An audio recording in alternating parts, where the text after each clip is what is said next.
This game is tied. Oh,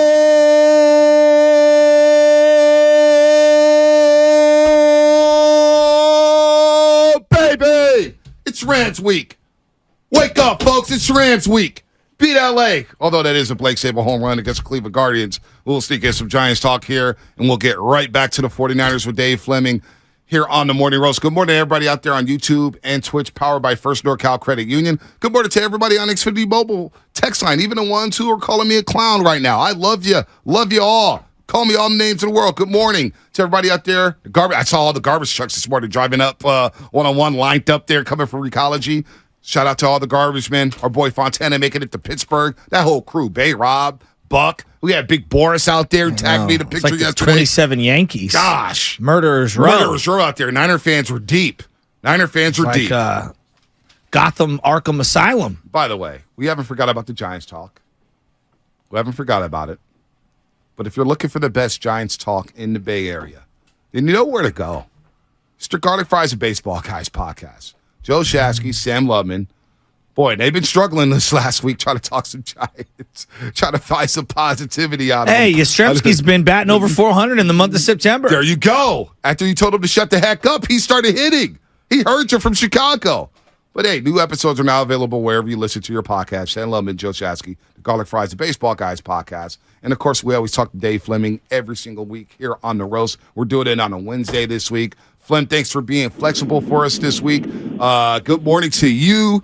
And a rough one at the yard. We thought we were going to talk to you. It was like, holy smokes, the Giants have won 6 straight. Oh, my God, or 5 straight. No, they lose last night to the Guardians. Tough loss for them, the lone home run by Blake Sable. But they do get to sweep over the Rockies. But a lot of other stuff has been going on with the Giants. Team meetings, Phantom ILs.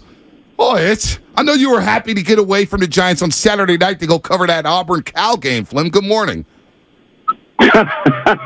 I don't know if that's totally true, but it hasn't been a boring week, and it hasn't been a boring year, and there is a lot going on right now, but they are playing better.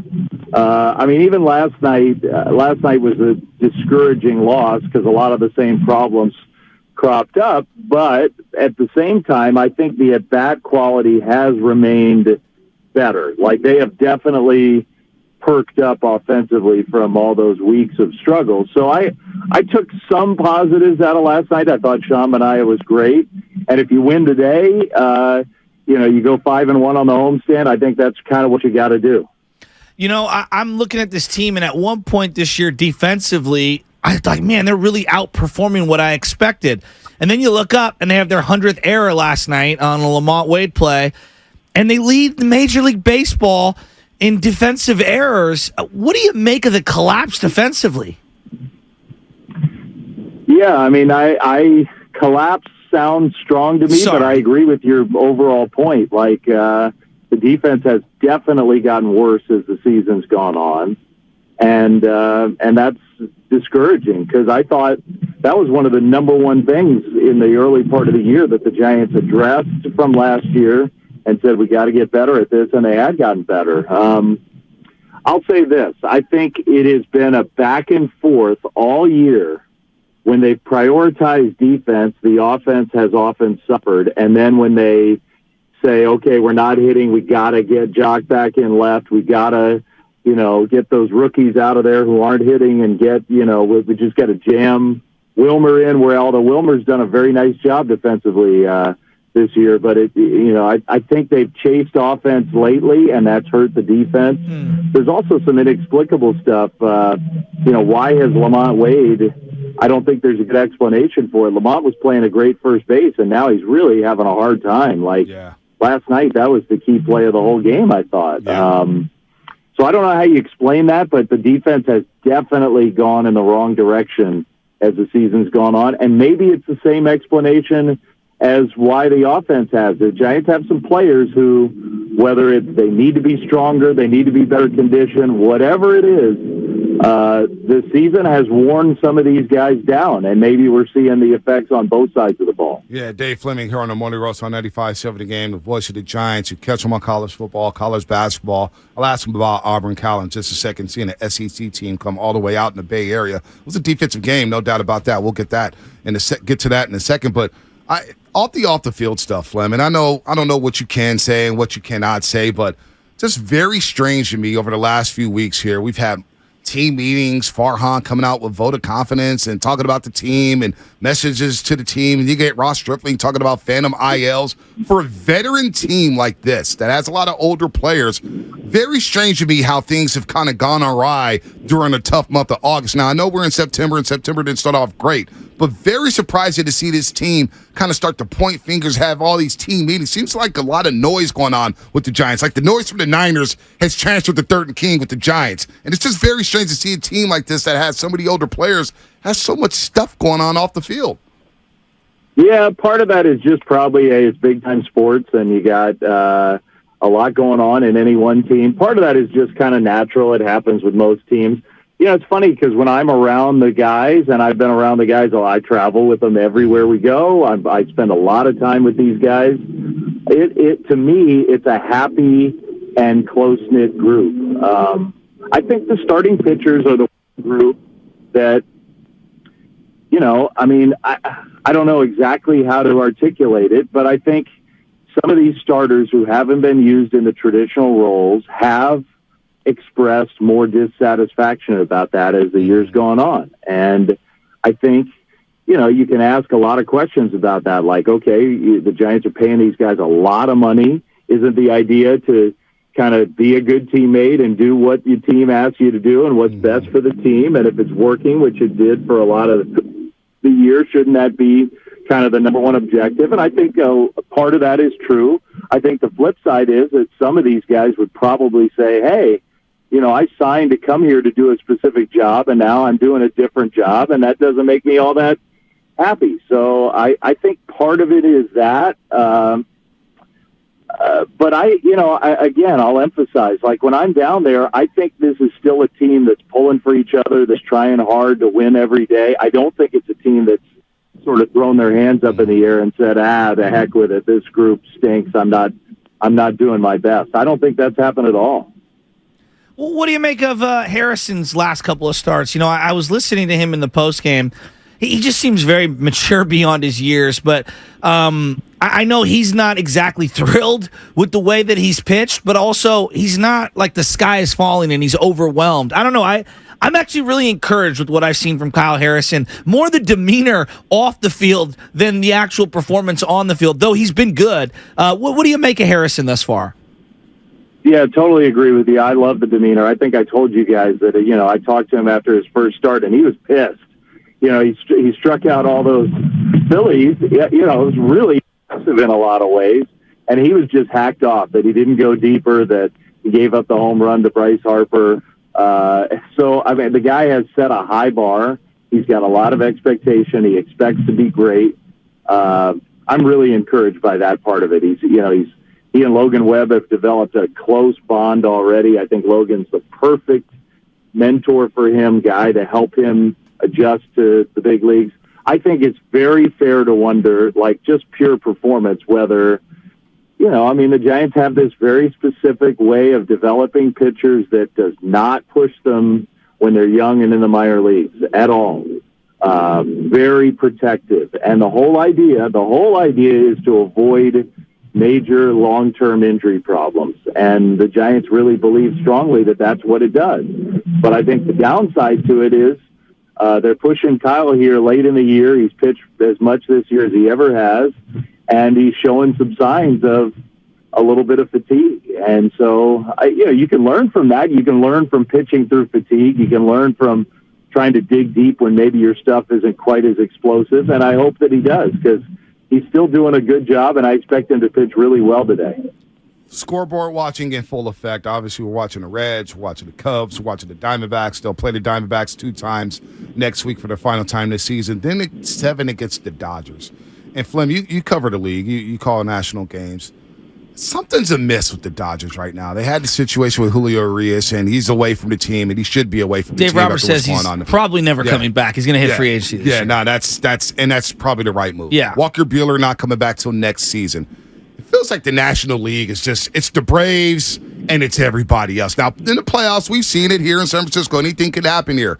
But it feels like the Giants can catch the Dodgers sleeping there in the last week of the season and maybe make a push at the third wild card spot because I don't know what's going on with the Dodgers right now, Flem. They look like a torn up team.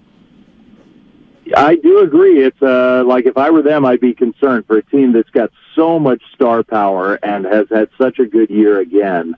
And you're right, it does keep happening, between Trevor Bauer and Julio Urias, and they have not had for a team that just wins and wins and wins and is like a machine in terms of how they operate on the field. All the other stuff has not been like that.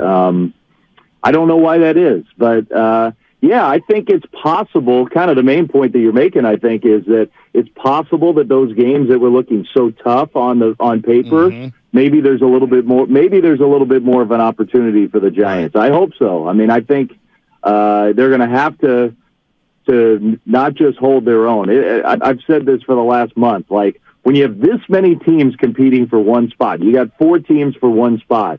You can't count on all of them. At least one of the other ones is going to play really well. Right. So that means you have to play really well if you want to get in, because not everybody is going to stumble. So, the Giants, that's why today's important. That's why this weekend is hugely important. You got to pile up as many of these wins as you can.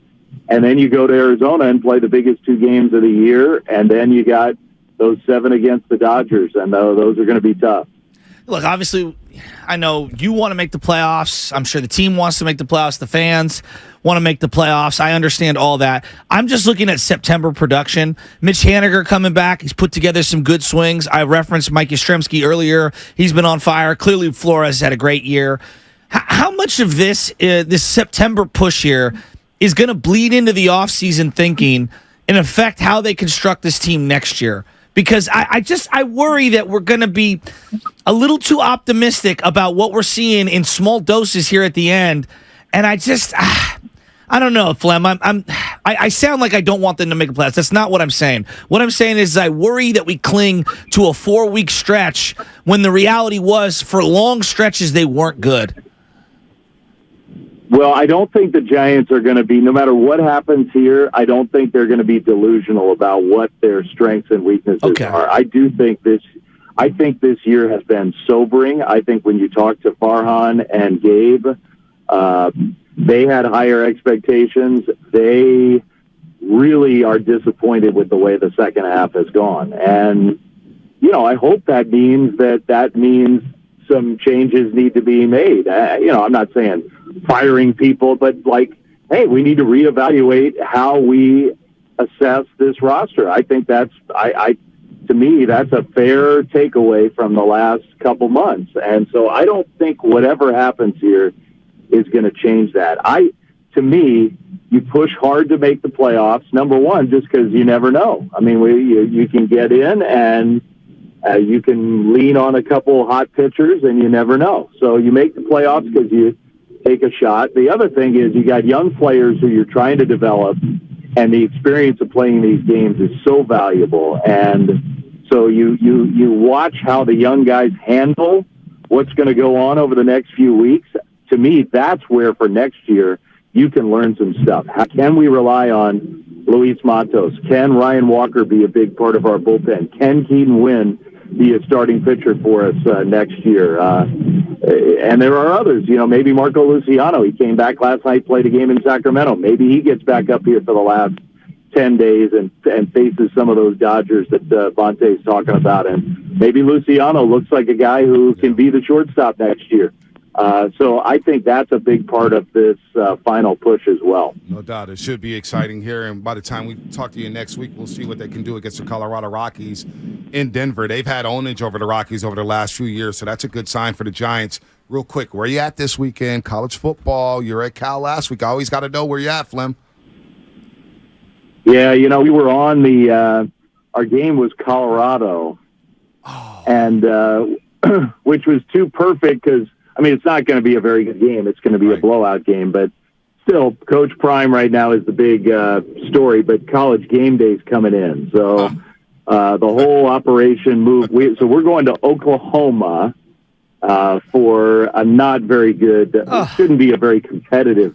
Shouldn't be a very competitive game. Oklahoma's always interesting, and they're a good team. Right. So you'll see me on Saturday afternoon in Tulsa, Oklahoma, for the Sooners. Oh my gosh! Sorry. Oh man.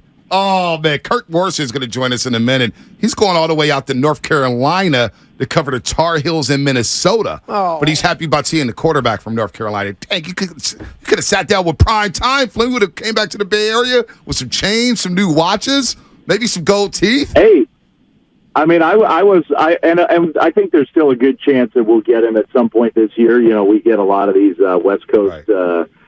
Saturday night games, which I love, like we had last week over in Berkeley. So I think there's a good chance we'll still get Colorado, and I want to talk some baseball with him. I mean, I know he's focused on football, but he played for the Giants. He did. And, I want to chat ball with him a little bit. Yeah, he was definitely good, man. Deion Sanders flipping college football, man. What a fun story out there in Colorado. We'll be listening. We'll be watching some Oklahoma Tulsa because we have a disease, Flem, as you know, Shasky and I. We watch everything all day long here, but Giants. Big one today with Kyle Harrison on the mound. Let's see if they can win the series against the Guardians. We'll talk to you next week to see where the Giants are at. Thanks for the time, Flem. I think it's a really, really big game today. Huge. And you don't want to put that all on the kid, but I think you got to have some juice going into Denver. And you just have to win as many of these next 5.